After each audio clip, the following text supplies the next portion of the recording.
ஏசாயா இறைவாக்கினர் 55ஆம் அதிகாரத்திலே 10-11 இறைவார்த்தையில் எழுதுகின்ற பொழுது கடவுளுடைய வார்த்தையை குறித்து நாம் பார்க்கிறோம்.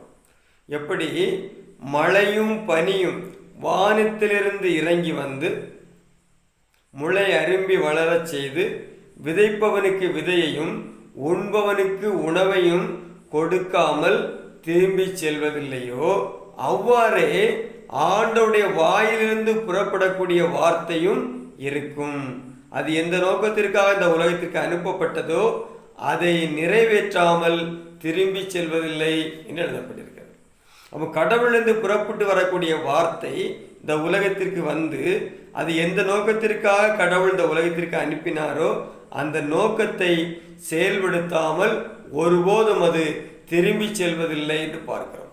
அந்த அளவிற்கு ஆற்றல் மிக்கதாக உயிருள்ளதாக கடவுளுடைய வார்த்தை இருக்கிறது.